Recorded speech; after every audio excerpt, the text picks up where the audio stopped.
자신의 호의가 모독당했다라고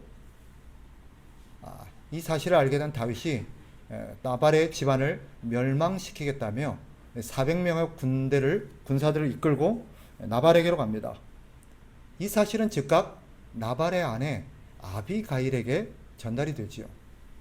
사태의 심각성을 깨달은 아비가일은 다윗에게 바칠 어떤 음식들, 예물들을 급하게 준비해서 다윗에게 달려갑니다. 자신과 자기 집안의 멸망이 임박했음을 깨달았기 때문이죠. 조금이라도 지체하게 된다면 돌이킬 수 없는, 다시는 기회가 없을 거라는 것을 이 아비가일은 깨달았던 것입니다. 또 다윗을 만나지 않고서는 이 멸망을, 죽음을 막을 길이 없다는 것도 이 아비가일은 깨달았어요. 그래서 급히 달려갑니다. 다윗을 만나자 그녀는 나귀에게서 내려 다윗에게 엎드려 절을 합니다. 이런 아비가일의 태도를 우리는 어떻게 이해해야 될까요?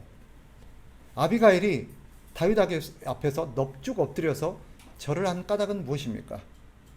이 엎드림이라는 것은 자신을 낮추고 상대를 높이는 행위죠. 이런 엎드림은 누구에게 나타나는 모습이에요? 하나님께, 하나님이나 하나님이 기름 부어 세운 왕에게 나타나는 모습들입니다. 지금 아비가일이 다윗 앞에서 넙죽 엎드려서 절을 하는 것은 이 위기를 모면하기 위한, 어떻게든 이 위기를 모면해 보겠다라는 단순한 어떤 처세술이 아니에요. 다윗 앞에서 엎드려서 절을 하는 것은 지금 다윗을 누구로 인정하고 있는 거예요? 당신은 하나님이 기름 부어 세운 왕이십니다. 당신은 하나님이 세우신 분입니다라는 것을 인정하는 그녀의 신앙의 고백이에요. 가식적인 행동이 아니죠. 이것은 아비가일이 갖고 있는 다윗을 향한 믿음이고 하나님을 향한 믿음입니다. 이런 아비가일의 행동은 우리가 본문 전체의 문맥을 통해서 이 나발과 대조되고 있다는 것을 알 수 있어요. 나발은 어떤 사람이에요? 다윗을 하나님이 세운 사람으로 인정하지 않아요. 그를 왕으로 인정하지 않습니다. 버젓이 사울이라는 왕이 있기 때문에 당신은 왕이 아니라는 거죠. 나발에게 다윗은 어떤 사람이에요? 그저 사울을 배신하고 도망친 사울의 신하에 불과한 겁니다. 그가 왜 이런 판단을, 이런 결정을 한 거예요? 그는 하나님의 뜻에 관심이 없어요. 하나님이 지금 어떻게 결정하셨는지, 하나님이 다윗을 이스라엘의 지도자로 왕으로 기름 부어 세웠다라는 하나님의 어떤 선택에 관심이 없어요. 그러니까 그는 눈에 보이는 대로 살아가는 사람입니다. 지금 누가 왕이에요? 사울이 왕이에요. 지금 다윗은 어떤 사람이에요? 그저 쫓기는 사람에 불과해요.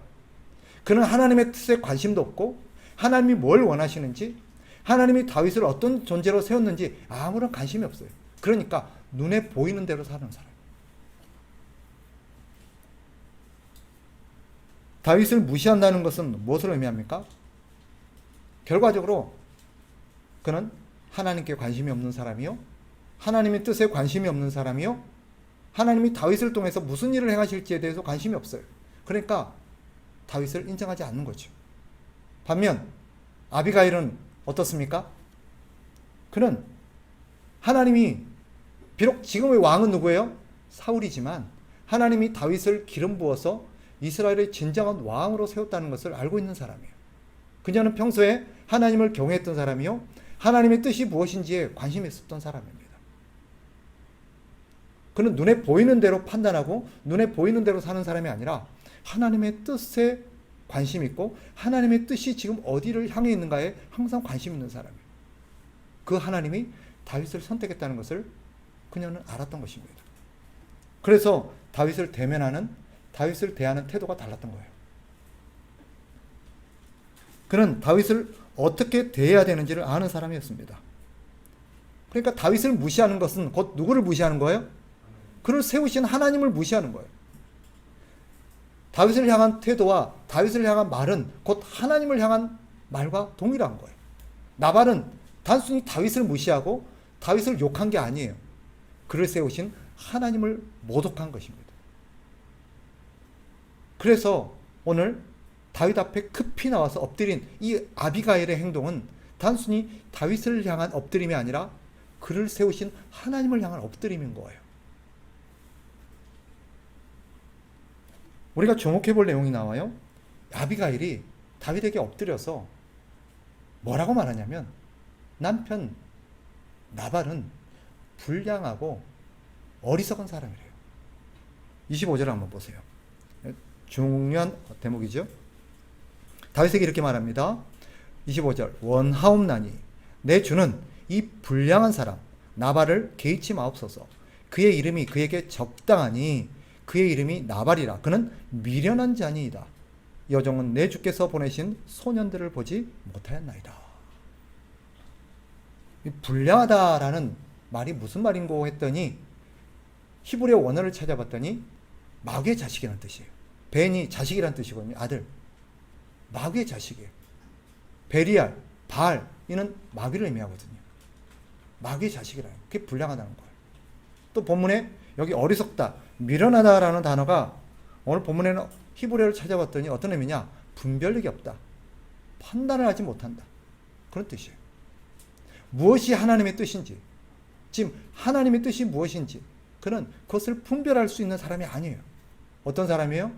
그저 눈에 보이는 대로, 자기의 욕구대로, 자기 그저 본능대로 살아가는 사람이에요. 자기 속에 오른 대로 살아가는 사람이에요. 아무리 그래도 그렇지 자기 남편을 이렇듯 비하해도 되는가? 자기 남편을 이렇게 표현해도 되는가? 라는 불편한 생각이 들지도 모르겠습니다. 이것은 단순히 나발을 욕해서라도 자기 남편을 살려보겠다라는 그런 의지가 아니에요. 그녀는 진심으로 나발을 불량한 자요, 미련한 자로 생각하고 있는 것입니다. 왜 그럴까요? 그래도 남편인데. 이유는 비록 자신의 남편이라 할지라도 나발이 하나님께 관심도 없고 하나님도 모르고 하나님의 뜻에는 전혀 관심을 기울이고 살지 않는 어리석은 자였기 때문입니다. 그러니 하나님이 세운 자를 알아보지도 못하고 하나님이 세운 자에게 합당한 예의와 그의 호의도 깨닫지를 못한 거예요. 우리가 앞에서 살폈지만 다윗이 그동안 어떻게 했어요? 나발의 소유를 보호했고 돌봐줌으로써 나발이 그 소유를 잃어버리지 않도록 은혜를 베풀었어요. 나발은 그런 호의를 받을 자격이 없는 사람이에요. 다윗이 그래야 될 의무가 있는 사람도 아니에요. 그런데 그저 다윗이 같이 있었다는 이유로 나발의 그 소유물들, 나발의 종들, 나발의 모든 것들을 지키고 보호해 주었어요. 그런데 나발이 뭐라 그래요? 네가 해준 게 뭐가 있냐? 당신이 나를 위해서 해준 게 뭐가 있냐? 누가 당신을 보고 지켜달라 그랬어? 누가 당신 보고 내 소유를 돌봐달라 그랬어? 이런 태도를 보이는 거예요. 이것은 단순히 다윗을 모독하고 다윗의 호의를 모독한 게 아니라 그에게 베푸신, 다윗을 통해서 베푸신 하나님의 은혜를 모독한 거예요. 마치 뭐와 같아요? 하나님이 나에게 해준 게 뭐가 있어? 내가 언제 하나님께 내가 부탁을 했어? 언제 내가 하나님 앞에 나를 지켜달라고 그랬어? 이렇게 말하는 거와 똑같아요. 하나님이 나에게 밥을 줬냐 떡을 줬냐? 사실 하나님을 아는 사람의 입장에서는 무서운 말이죠. 그죠? 어떻게 감히 하나님을 향해서 그런 말을 해? 그런데도 천연덕스럽게 그런 말을 쏟아낼 수 있는 게 뭘까요? 하나님을 알지도 못하고 하나님의 뜻을 분별하지도 못하기 때문이에요. 그 이유가 뭐예요? 그가 베리알 마귀의 자식이기 때문에. 마귀에게 속한 자요, 미련한 자, 즉 용서하고 들으세요. 똥오줌도 가리지 못하는 분별력이 없는 사람이기 때문에. 지금 누구를 두려워해야 되는지, 지금 누구를 의지해야 되는지에 대한 전혀 분별력이 없어요.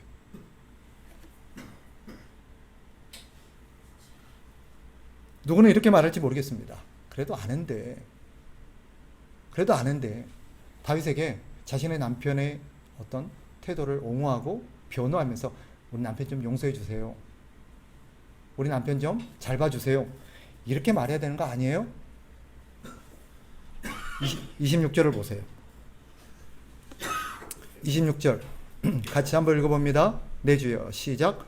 내 주여 여호와께서 살아계심을 두고 맹세하노니 내 주도 살아계시거니와 내 주의 손으로 피를 흘려 친히 보복하시는 일을 여호와께서 막으셨으니 내 주의 원수들과 내 주를 해하려 하는 자들은 나발과 같이 되기를 원하나이다. 아비가일은 이 내용을 잘 보시면 지금 나발의 아내 입장으로 다윗 앞에 나간 게 아니에요. 나발의 아내로서 다윗을 대하고 다윗에게 말하고 있는 게 아니에요. 지금 아비가일은 하나님을 경외하는 하나님의 백성으로서 다윗 앞에 서 있는 것이고, 지금 이 얘기를 하는 것도 뭐예요? 하나님을 경외하는 하나님의 백성으로서 말하고 있는 거예요. 그 하나님의 백성의 입장에서 봤을 때 나발이 어떤 사람인지를 지금 평가하고 있는 거예요. 이것을 남편과 아내 관계로 이해를 하시면 안 돼요. 아비가일은 하나님의 백성으로서, 아무리 내가 나발의 아내이긴 하지만 하나님의 백성으로서 나발은 하나님의 앞에 합당하지 못한 자입니다. 그런 벤 베리알, 불량한 자고 오늘 본문에 말한 것처럼 미련한 자입니다. 그가 하나님의 백성의 대표로서 다윗 앞에 서 있다면 나발은 어떤 자예요? 하나님을 알지 못하고 하나님을 무시하는 사람의 대표로서 지금 본문에서 거론되고 있는 거예요. 그래서 뭐라고 말합니까? 하나님을 알지도 못하고 하나님을 섬기지도 못하고 하나님 앞에 감사하지도 못하고 하나님을 모독하는 자들은 다 나발과 같이 될 것입니다 라고 말하고 있는 거예요.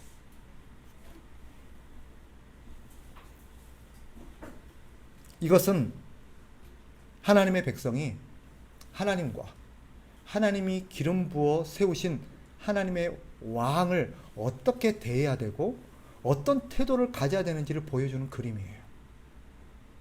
이 단순히 한 집안의 멸문지화를 막기 위해서 나선 어떤 며느리, 아내의 그런 어떤 열심을 그려내고 있는 게 아니에요. 이 본문을 근거로 해서 여러분 보셨어요? 이 아비가일과 같은 아내가 돼야 됩니다. 남편을 보호하고 남편을 지키고 한 집안을 보호하기 위해서 이렇게 목숨을 걸고 앞에 나서는 이 여인. 여러분, 여기 계신 여성 여러분, 이런 아빌과 같은 아내가 되시기를 바랍니다. 이렇게 얘기하시면 안 돼요. 보면 그런 걸 말하려는 게 아니에요. 우리가 이 아비과일과 관련해서 주목해야 될 게 또 하나 있어요. 27절로 가보세요. 27절, 28절 제가 한번 읽을게요. 여종이 내 주께 가져온 이 예물을 내 주를 따르는 이 소년들에게 주게 하시고 주의 여종의 허물을 용서하여 주옵소서. 자, 본문을 보시면 그녀가 이 다윗 앞에 오면서 예물을 준비해 왔어요. 그죠? 왜 이것을 준비해 왔을까요? 다윗의 분노를 누그러뜨려 이거라도 받고 좀 참으세요, 이런 의도가 아니에요. 이 예물은 뭐예요? 원래 다윗에게 들어졌어야 될 은혜에 대한 징표였어요. 그동안 당신이 돌봄과 당신의 은혜 덕분에 우리가 이만큼 살 수 있었고 이런 소유와 오늘 이런 결실을 얻을 수 있었습니다에 대한 감사의 고백이었어야 됐던 거예요. 그런데 다윗이, 이 나발이 어떻게 했어요? 무시했던 거죠. 내 건데, 내가 노력해서 얻은 건데, 내가 수고해서 번 건데 왜 이걸 하나님 앞에 바쳐야 돼? 왜 이걸 당신한테 줘야 돼? 이런 태도를 보였던 거예요. 그런데 아비가일이 이거를 챙겨서 다윗 앞에 내놓은 이유는 뭐예요? 이것은 이거 받고 참아주세요, 이런 뜻이 아니에요. 어떤 뜻이에요? 은혜에 대한 고백이에요. 감사의 고백이에요. 근데 더 중요한 게 있어요. 그 인간이 원래 그래요. 참아주세요. 이해해주세요. 그렇게 말하지 않아요. 뭐라고 말해요? 자기도 똑같이 죄인을 28절 보세요. 주의 여종의 허물을 용서하여 주옵소서. 본인도 같은 위치에 놓고 있어요. 나는 잘못도 없고 나는 아무런 문제도 없고 나는 나설 필요도 없는데 그를 대신해서 나서는 어떤 그런 모습으로 취하고 있지 않아요. 나도 심판받아 마땅하고 멸망받아 마땅할 똑같은 사람이라는 것을 고백하고 있어요. 저 역시 당신의 심판 앞에서, 당신의 어떤 진노 앞에서 멸망받아 마땅한 사람들에게 속해 있는 사람이에요. 나도 똑같이 그렇게 멸망받아 마땅해요. 저도 죄인이에요.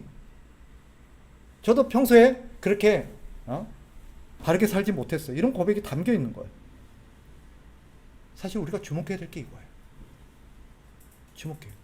우리가 종종 누군가를 위해서 기도하고 누군가를 위해서 하나님 앞에 호소할 때 종종 어떤 태도를 취하냐면 마치 자기는 하나님 앞에 전혀 거리낌도 없고 문제도 없고 잘못도 없고 잘 살았는데 의인의 입장에서 저 사람을 마치 변호하는 듯한, 저 사람을 불쌍히 여겨달라는 듯한 그런 태도를 취할 때가 굉장히 많이 있어요.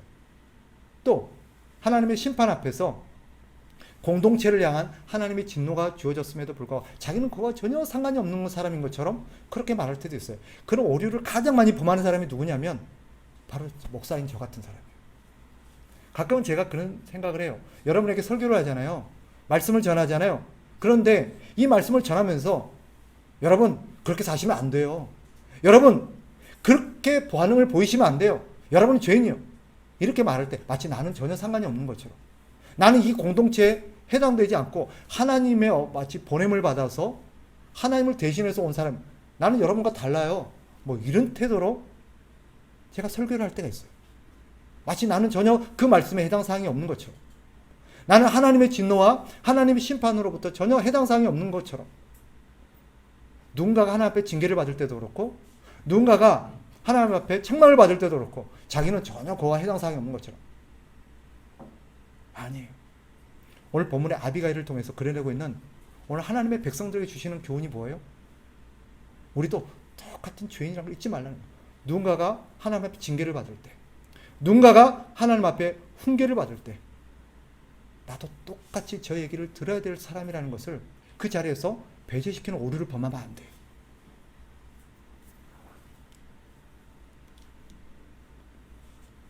그래서 설교자가 말씀을 통해서 자기가 먼저 그 말씀에 부딪힘과 그 말씀에 직면하지 않고서는 사실은 제대로 된 설교가 나갈 수가 없는 거예요. 성도들이 알아요. 저 말씀이 저 사람을 관통하고 나왔구나. 저 사람이 저 말씀 앞에 섰구나. 그렇지 않은 것과 지는 전혀 상관없다는 듯 저렇게 무심하게 얘기하네 하는 것들은 깨달아져요. 물론 그 가운데서도 그런 말을 듣고도 은혜 받는 분이 있어요.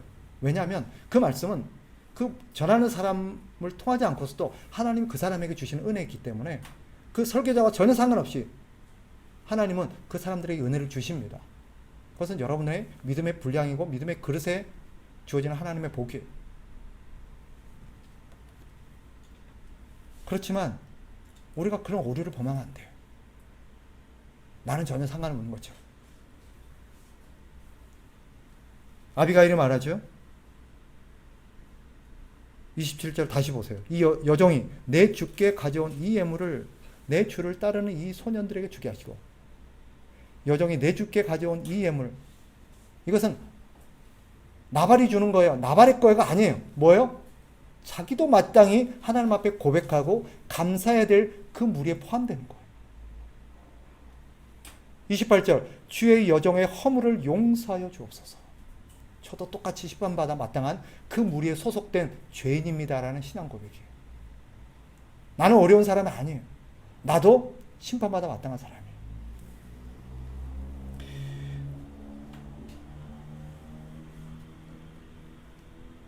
자신은 나발과 전혀 상관이 없는 의인인 것처럼, 자신은 전혀 죄와 허물이 없는 것처럼 이해하는 것은 자신을 모르는 어리석은 자입니다. 나발과 다를 바가 없어요. 하나님을 알고 자기를 아며 자신이 죄인임을 아는 자, 자기 역시 하나님의 은혜와 자비가 필요한 자라는 것을 깨달은 자, 그가 진짜 하나님의 백성입니다. 그래서 그날 어떤 말씀이 주어지더라도, 어떤 하나님의 말씀이 주어지더라도, 예를 들어서 간음하지 말라 라는 얘기가 주어졌다 할지라도, 나는 설령 내 생각에 간음하지 않았다고 판단이 될지라도 사실은 예외가 아니에요. 우리 역시 자유로울 수가 없는 거. 나하고는 상관없네. 이거는 우리가 흔히 농담처럼 하는 말, 아 이거 저거 김 집사 들으라고 한 말이네, 아 이거 박 집사 들으라고 하는 말이네. 그렇게 생각하는 것이 나발과 다를 바 없는 사람이에요. 이 아비가일의 태도를 우리가 주목해 볼 필요가 있습니다. 이 아비가일의 태도를 다윗이 어떻게 평가하는가 하는 것입니다. 32절로 가봅시다. 32절, 33절. 우리 32절은 형제들을 읽고 33절은 자매들을 읽읍시다. 형제들부터 32절 시작. 다윗이 아비가일에게 이르되 오늘 너를 보내어 나를 영접하게 하신 이스라엘의 하나님 여호와를 찬송할지로다. 칭찬할지며 또 내게 복을 있을지로다.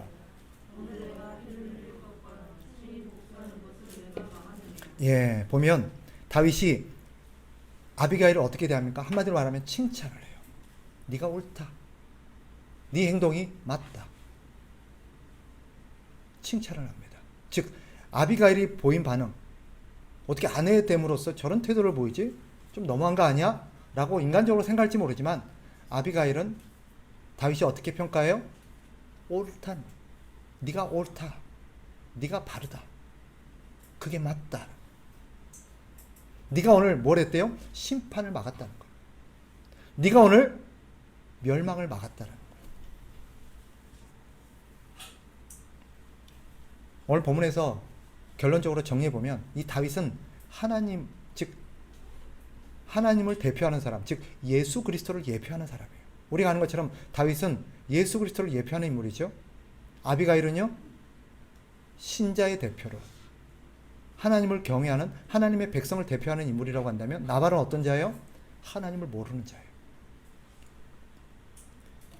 다윗이 이 아비가일을 칭찬하죠. 이는 곧 예수 그리스도께서 신자를 칭찬하는 것과 똑같습니다. 신자는 그래야 돼.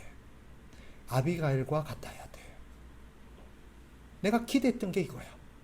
내가 원했던 게 이거야. 이것과 똑같아요.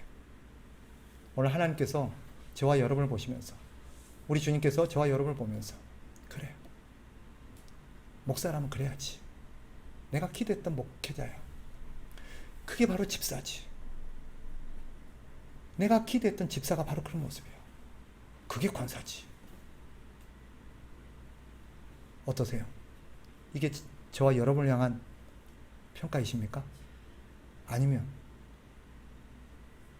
나발과 같은 자가 되어서 하나님의 진노와 하나님의 분노를 사고 계십니까? 오늘 보면은 무엇이 바른 신앙의 모습인가를 그려내고 있어요. 이 아비가일을 통해서 보여주는 거예요. 어떤 태도가 하나님을 기쁘시게 하는 태도인가? 정리해보면, 오늘 본문을 토대로 우리가 이걸 신앙적으로 정해보면 참된 신앙에는 어떤 사람입니까? 아비가일을 통해서 그려내는 첫 번째 메시지가 뭐예요? 하나님과 그의 기름 부은 자 예수 그리스도를 바르게 알고 바르게 대할 줄 아는 사람이 참된 신자라는 거예요. 오늘 본문의 다윗이 나발의 집안을 멸망시키려는 것은 곧 예수 그리스도가 이 세상을 심판하시는 심판주로 오신다는 것을 잘 보여주는 그림이죠. 이 세상이 하나님의 임박한 진노 아래 있습니다. 나발과 같은 자들은 하나님의 진노를 피할 길이 없어요. 그 진노로 인해서 우리 주님은 이 세상을 심판하러 오십니다. 하나님이 예수 그리스도를 심판자로 세우셨어요. 마치 다윗을 통해서 나발의 집안을 심판하시려는 것처럼 하나님은 장차 예수 그리스도를 통해서 이 세상을 심판할 것입니다. 어떤 자를요? 나발과 같은 자들. 나발과 같은 자가 어떤 자예요? 하나님을 모르는 자요? 하나님의 은혜를 깨닫지 못하는 자요? 하나님을 모독하는 자들입니다. 그는 하나님의 뜻에 관심도 없고 하나님을 알지도 못하니까 예수 그리스도를 인정하지도 않고 예수를 우리의 왕으로, 예수님을 우리가 섬겨야 될 대상으로, 우리가 예수님 말씀에 순종해야 될 자신의 어떤 위치로 이해를 못하는 거예요. 반면 신자는 어떤 사람이에요? 예수님이 하늘과 땅의 권세를 가진 왕으로 오시는 분이라는 것을 인정하는 자예요. 그래서 예수님 앞에 엎드리고 예수님께 절하는 자요, 예수님께 예배하는 자입니다. 오늘 여러분들이 이 자리에 시간을 내서 와서 하나님 앞에 있는 것은 바로 그것을 인정하는 신앙의 고백이 있기 때문임을 저는 믿습니다. 비록 우리가 앉아있지만 우리의 마음은 하나님 앞에 엎드린 줄 믿어요. 우리의 마음은 예수님을 왕으로서 예수님 앞에 엎드리고 있는 줄 믿습니다. 그게 신앙이에요. 그분 앞에서 신자가 보인 마땅한 반응이 뭐예요? 주님, 우리 역시 나발과 같이 심판받아 마땅한 자입니다. 그런 우리가 오직 주님께 기대할 것은 주의 긍휼과 자비밖에 없습니다. 우리를 불쌍히 여기소서. 우리를 불쌍히 여기소서. 이게 아비가일이 보여주는 거예요. 그런데 오늘 본문에서 그려내고 있지는 않지만 하나님께서 정말 혐오하시고 하나님께서 진노하시는 자들이 있어요. 어떤 자들일까요? 하나님 앞에 당당한 자들입니다. 하나님 내가 어떻게 살았는지 아시죠? 내가 하나님을 위해서 이것도 하고 저것도 하고 막 그러니 하나님 나 복 주셔야 돼요. 하나님 나 잘 봐주셔야 돼요. 나 도와주셔야 돼요. 하나님 이러시면 곤란하죠. 내가 하나님 앞에 어떻게 했는데? 서운해요? 이런 사람들이 있어요. 마태복음에 나오죠. 그죠? 주님 우리 몰라요?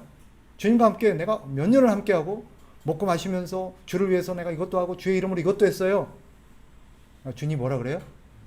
내가 너를 도무지 알지 못한다라고 손을 다 꺼요. 오히려 어떤 자를 아신대요? 주님 우리가 주를 위해서 뭘 했습니까? 그저 우리는 죄인입니다. 근데 주님 뭐라 그래요? 아니다. 네가 내가 헐벗을 때 먹여주었고 갇혔을 때 돌아보았고 그랬대요. 그죠? 우리는 주를 위해서 아무것도 한 게 없습니다. 그저 우리는 죄인입니다. 주의 자비와 긍휼을 바랄 뿐입니다 라고 했는데 오히려 주님은 아니다. 네가 나를 위해서 많은 것을 했다라고 얘기해요. 그게 주님을 아는 자들이에요.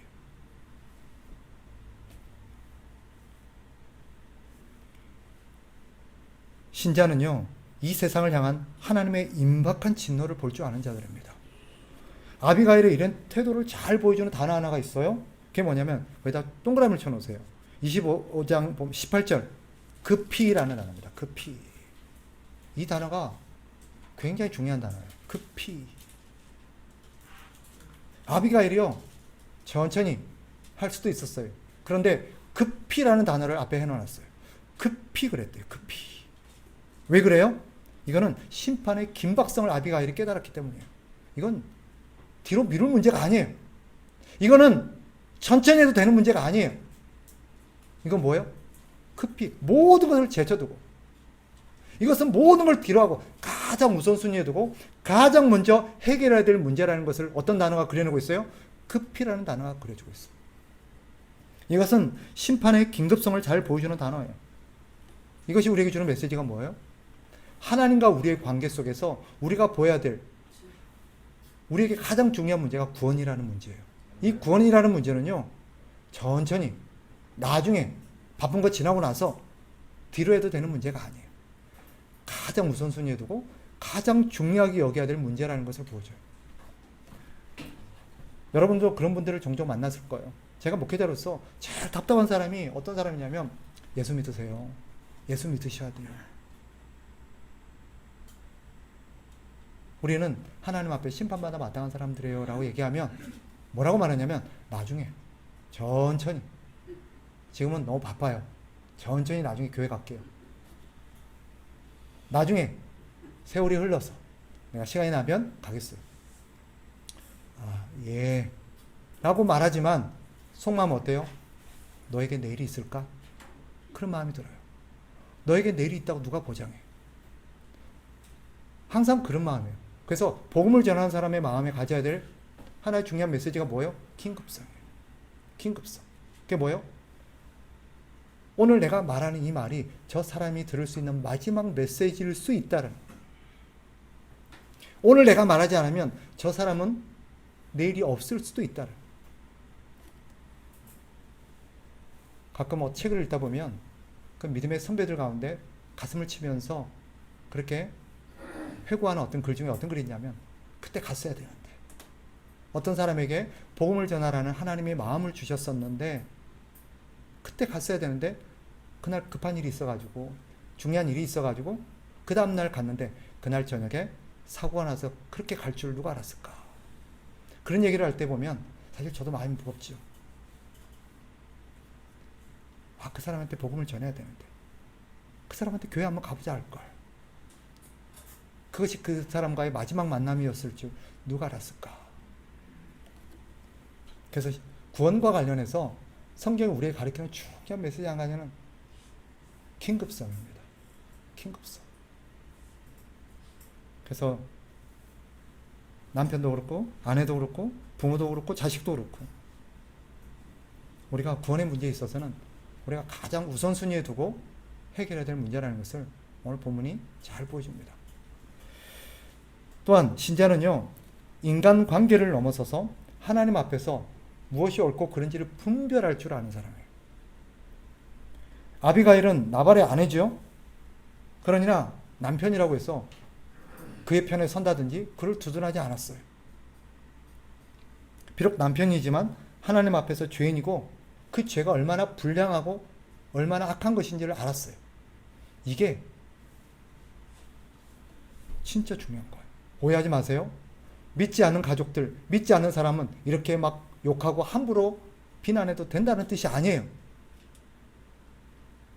그런 의미 아니에요. 무슨 말이에요? 하나님 앞에서 바르게 볼 줄 알고 바르게 분별할 줄 아는 거예요. 내 남편이지만 저건 아니야. 내 자식이지만 저건 아니야. 하나님 앞에 저건 틀렸어. 그런데 어떤 신앙인들은요, 보면 자기 자식이라고 자기 남편이라고 막 두둔해요. 목회자가 그런 경우를 저도 경험했어요. 어떤 자녀가 잘못된 행동을 하고 잘못된 어떤 삶을 살아요. 그래서 목회자로서 그걸 꾸짖어요. 그런데 그 엄마가 권사님인데, 아니 목사님 뭘 안다고 그렇게 막 얘기해요? 막 따져요. 이 아이가 얼마나 지금 고생하고 얼마나 힘든 애인데 그렇게 말하시면 안 되죠. 막 그래요. 할 말이 없죠. 저는 실제로 그런 걸 다 넘겼어요. 여기서 말고 서울에 있을 때.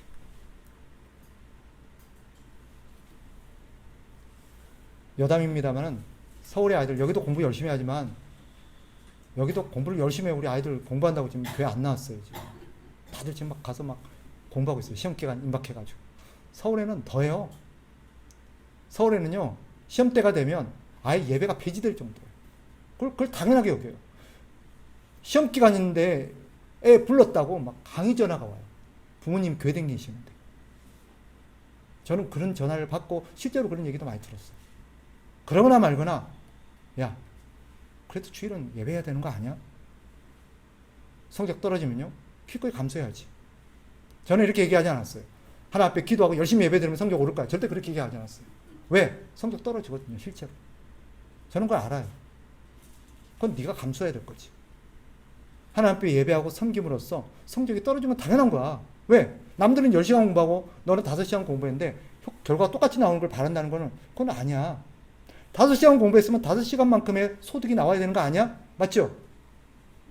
근데 오늘날 기독교 신앙이 잘못된 게 뭐예요? 5시간 해도 열심히 기도하고 오히려 하나님 잘 섬기면 더 성적 잘 나와. 이렇게 얘기하시는 분들이 있어요.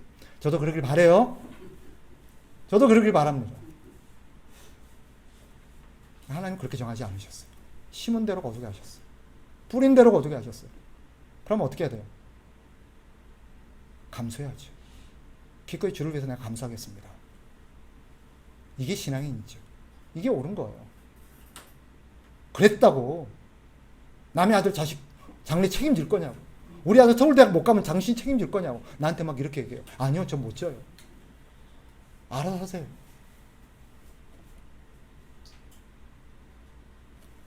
아니죠. 내 자식, 내 남편, 내 가족. 그렇죠. 그러나 하나님 앞에서 옳고 그런 걸 분별할 줄 알아야 돼요. 아닌 건 아니라고 말할 수 있어야 돼요. 여보, 그건 아니지. 아무리 당신이 내 남편이라도, 아무리 내 아내라도 그건 아니지. 그건 당신이 잘못했어. 성경 말씀에 위배되잖아. 그건 우리가 잘못한 거야. 이래야죠. 여러분 그러시기 바래요? 남편이라고 아내라고 막 두둔하시면서 당신이 뭘 알아? 막 이렇게 저한테 그렇게 얘기하시면 안 돼요. 그게 신앙인이에요. 신앙인의 특징이 뭐예요? 분별할 줄 안다. 하나님 앞에서 말씀에 서서 무엇이 옳고 그른지를 분별할 줄 아는 거예요. 자기 가족이라고 두둔하면 안 돼요. 그 편에 서면 안 돼요. 같이 망해요. 오해하지 마세요. 저 사람은 망하든 말든 나라도 구원받아야겠다. 이런 의미를 말씀드린 게 아니에요. 이런 사람이 가족들을 하나님 앞에 세울 수 있어요. 이런 사람이 가족들을 진리 가운데로 인도할 수 있고요. 이런 사람이 진짜 가족들을 구원할 수 있는 사람이에요. 저는 여러분들이 그렇게 되기를 바라요. 말씀을 정리하겠습니다.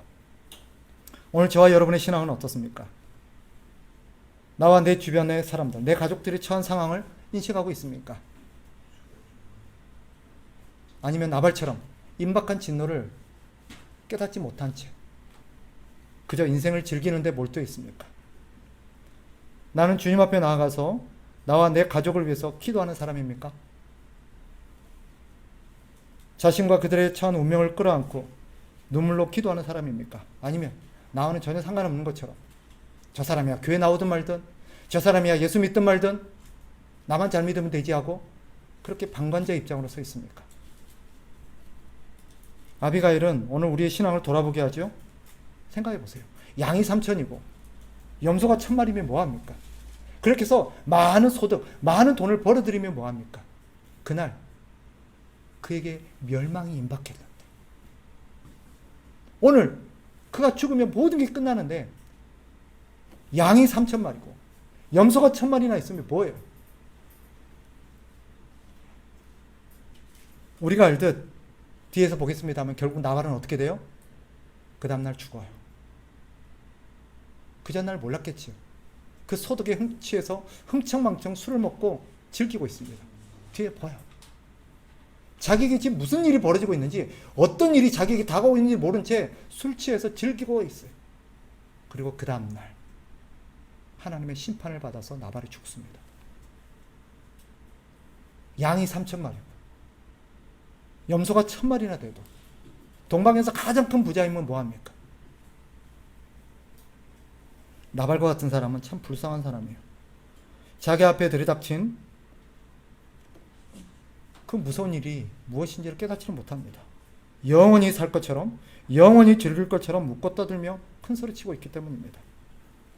성경은 노아의 홍수 당시 무슨 일이 있었는지를, 홍수가 불어닥쳐서 그 사람들을 심판하기 전에 그 사람들에게 도대체 무슨 일이 있었는지를 짤막하게 이렇게 소개합니다. 들어보세요. 홍수 전에 노아가 방주에 들어가던 날까지 사람들이 먹고 마시고 장가들고 시집가고 있으면서 홍수가 나서 그들을 다 멸하기까지 깨닫지 못하였으니 인자의 임함도 이와 같으리라.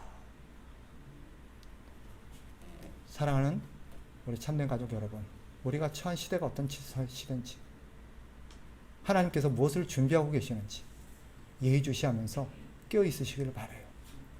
아무것도 안 하고 임박한 주의 진노를 기다리면서 교회에서 예배만 드리고 있으라는 뜻이 아니에요. 하루를 살더라도 하나님 앞에서 우리가 바르게 살고 하나님의 뜻을 우리가 항상 생각하면서 하나님의 뜻대로 살아가시는 저와 여러분 되었으면 좋겠어요. 그리고 지금까지 우리의 모든 것들이 하나님의 은혜라는 것을 항상 기억하며 살아가는 저와 여러분 되시기를 주의 이름으로 축복합니다.